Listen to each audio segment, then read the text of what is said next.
Summer 1984, somewhere in middle America. A kid walks out the front door at 8 in the morning.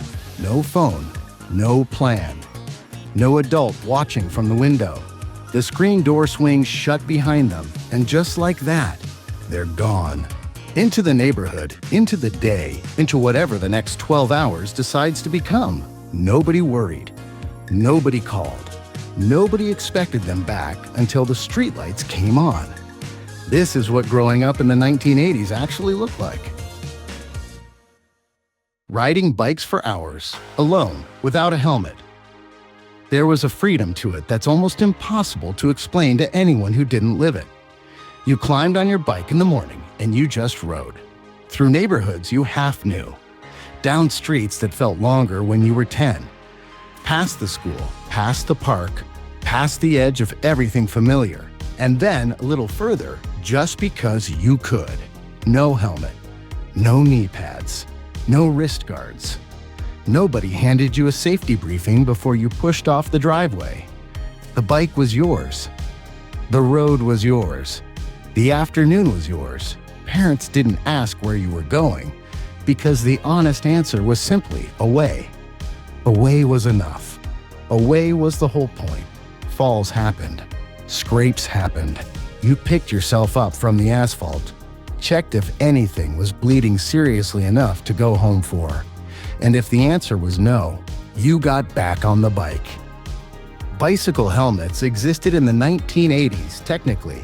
They just existed for serious cyclists and racing, not for kids cutting through suburban side streets on a Tuesday. The idea of requiring a child to wear one for a casual ride to the corner store hadn't entered the cultural conversation yet. Today, in many states, riding without a helmet under a certain age is a ticketable offense. Parents can be fined. The law is different now. But the helmet law wasn't written in a boardroom. It was written in emergency rooms. And the bike was just the beginning of what a typical Saturday in 1985 actually looked like. Disappearing all day with no way to reach you. Here is something that would cause a full emergency response today and barely registered as a thought in 1983. A child, alone, unreachable, for 12 hours. No cell phone, because there were no cell phones. No check-ins, because the nearest phone was attached to a wall at home and you were nowhere near home. No GPS tracking, no location sharing, no way for anyone to know whether you were at the creek 2 miles away, or whether you had simply ceased to exist for the afternoon. And somehow, that was fine. That was just childhood. Parents operated on a simple, unspoken assumption the world would return their children in roughly the same condition they left. Not because the world was perfectly safe, it wasn't. But because the baseline level of social trust was high enough that sending a 10-year-old into the neighborhood felt like a reasonable bet. You came home when you were hungry, or when it got dark, whichever came first. Today, a child of the same age walking alone to a park 3 blocks from home has generated calls to Child Protective Services. Multiple documented cases exist of parents being investigated for allowing their kids the same level of independence that was simply called Tuesday in 1984. We didn't have tracking devices. We had something older, the assumption that the world was mostly safe. And mostly, it was right. Playing with lawn darts. If you have never seen a set of lawn darts, picture this. A cardboard box, bright orange and yellow, with a photograph on the front of a smiling family playing in a backyard. Mom, dad, 2 kids, everyone happy. And inside that box, 4 metal projectiles, each about a foot long, each ending in a hardened steel tip designed to arc through the air and drive point first into the ground. These were sold in toy stores. They were shelved next to board games. The box said they were for families. And we played with them exactly the way they looked, kids included. You'd step up to the throwing line, grip the plastic fin at the back, and launch it high. It would spin in the sunlight, reach its peak, and come down fast. When it landed where it was supposed to, the tip buried itself in the lawn with a satisfying thud. When it didn't land where it was supposed to, The consequences were what you'd expect from a half-pound metal spike falling from height. Lawn darts were banned by the Consumer Product Safety Commission in 1988. In the years before the ban, an estimated 6,700 emergency room visits per year were linked to jarts. The game didn't change between 1982 and 1988. The information did. And sometimes that's the only difference between a tradition and a tragedy. Riding in the back of station wagons. Every family had its version of this. The station wagon, that long, heavy car with the rear-facing back seat that folded up from the floor, the one that turned the last third of the vehicle into what was effectively an unsupervised playroom on wheels. You climbed back there with your siblings, or your friends, or whatever combination of children the adults had decided to transport that day. You brought snacks. You brought a book. You made faces at the drivers behind you through the rear window. Nobody was watching. Nobody needed to watch. You were in a car, and cars were safe. And that was considered the end of the analysis. No seatbelts in the cargo area, because there were no seatbelts in the cargo area. The seat wasn't designed to have them. No structural protection between you and the rear bumper. Just the station wagon's sheet metal and whatever luck you happened to be traveling with that afternoon. The physics of what happens to an unrestrained child in a rear collision at 40 miles per hour were the same in 1981 as they are now. The understanding of those physics, the culture around taking them seriously, was not. Today, every passenger in a vehicle is required by law to be buckled. Cargo areas are not legal seating. It felt like the safest place in the world, the back of your family's car. Physics disagreed. If the station wagon was the living room on wheels, the front seat had its own story entirely. Sitting in the front seat as a small child.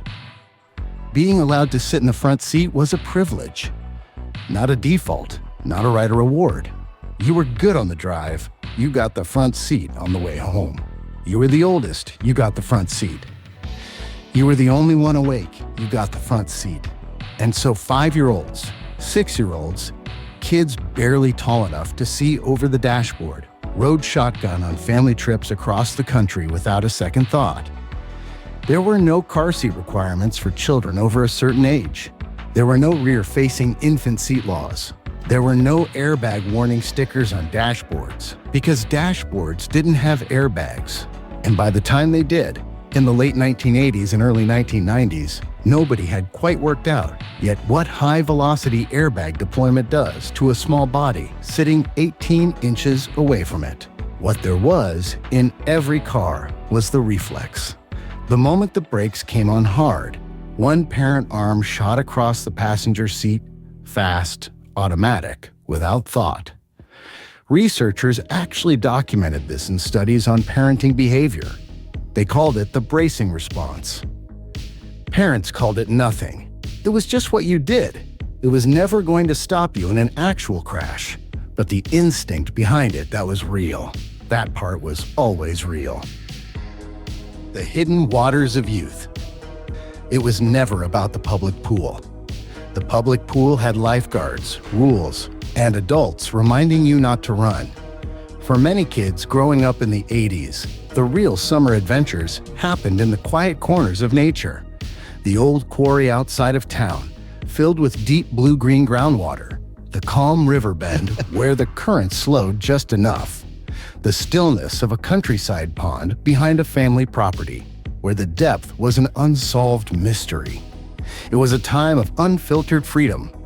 A group of friends, a sunny July afternoon, and the open water.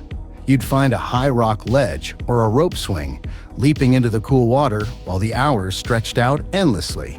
Yet that freedom carried a quiet weight. Statistically, open waters like rivers and lakes have always posed the highest risks for young swimmers, far more than any supervised pool. Without lifeguards or lane ropes, the beauty of nature also required a hidden caution. The quarries and riverbends didn't come with warning signs. And even if they did, the spirit of youth rarely paused to read them. The water was timeless, beautiful, and completely indifferent to our presence. The true risks of growing up in that era weren't always loud or obvious. Sometimes, They were just part of the quiet background of an unforgettable decade. Breathing secondhand smoke. Not on airplanes, though that too. Everywhere else first.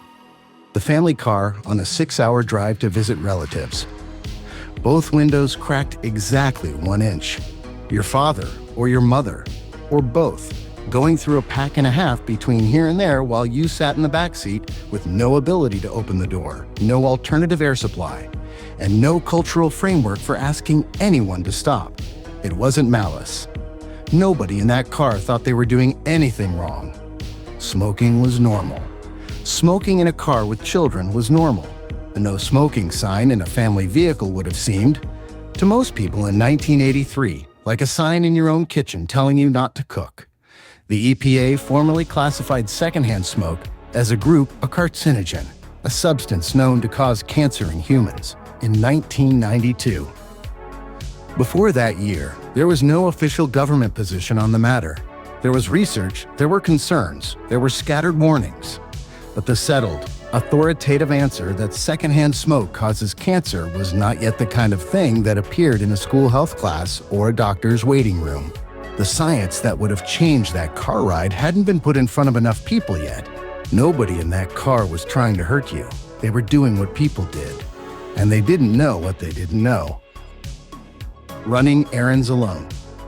By the age of 8 or 9, most kids in the 1980s had a regular errand circuit. Corner store for a loaf of bread. Pharmacy for whatever prescription was ready.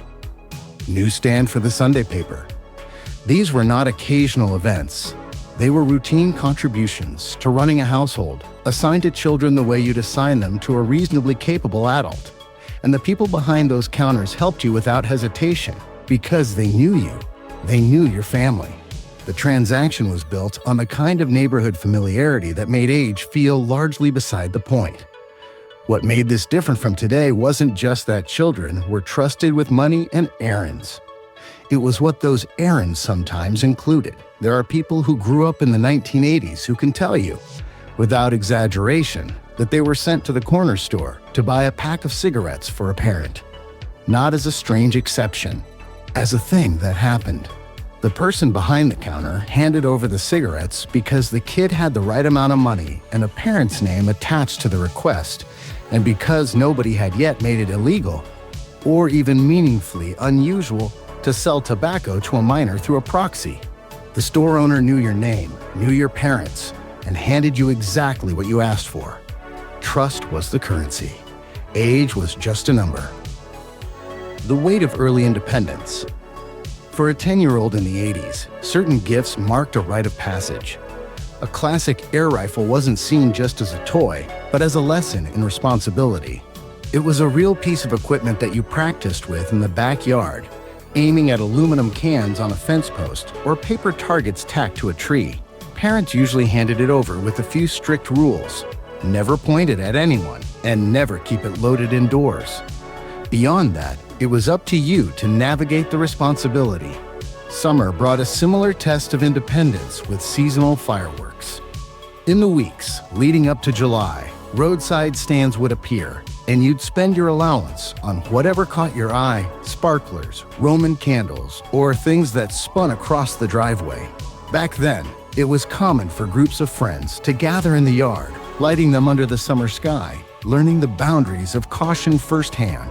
Today, safety commissions note the inherent risks of these pastimes, and even in the 80s, minor mishaps were simply part of the neighborhood landscape. We were given real items with tangible outcomes, and most of us learned a lasting respect for that independence.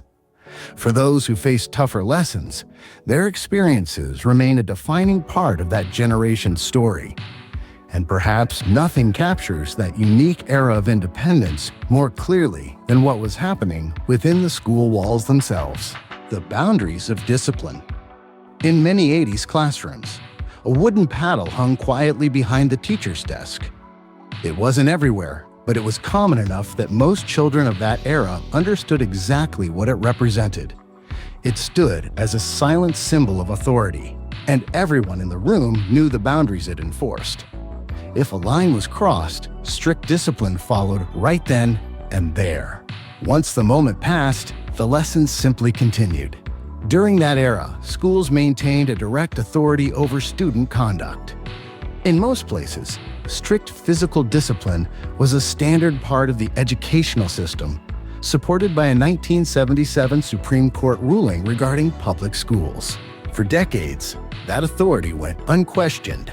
Outside the classroom, the dynamic was very similar. Traditional discipline in a grocery store, a parking lot, or a local church was viewed strictly as a private family matter. Other adults usually looked away, respecting the privacy of how neighbors chose to raise their children. The generation raised under those strict rules grew up and faced their own choices about parenting. Some maintained those traditional boundaries, while others chose a completely different path. That quiet, personal conversation across millions of households continues to this day. There is no simple answer. There rarely is. None of this is a case for going back. The seatbelt laws are correct. The helmet laws are correct. The ban on lawn darts was correct. These things changed because enough people were hurt, and enough people with authority saw the pattern, and enough time passed for the rules to catch up to what the data had already been saying. That's how it works. That's how it's always worked. But there is something worth sitting with for a moment. The fact that the people who raised you, who drove you across the country and handed you a BB gun and sent you to the store alone and let you disappear on your bike until dark, they weren't reckless. They weren't neglectful. They were living inside the same information their world had given them. There's a photograph in most American family albums from this era. A kid sitting on the hood of a car, or standing in the back of a pickup, or holding something that would never be allowed today, squinting into the sun, grinning at whoever was holding the camera. Nobody in that photograph looks like they're in danger. They look like they're having the time of their life. And 40 years later, the person in that photograph, a little older, a little quieter, looks at it and doesn't think about the risk. They just think, I remember that day. If you grew up in the 1980s, there's something in here you remember. Something we didn't mention. Something that belongs in this conversation. Leave it in the comments. We're reading everyone.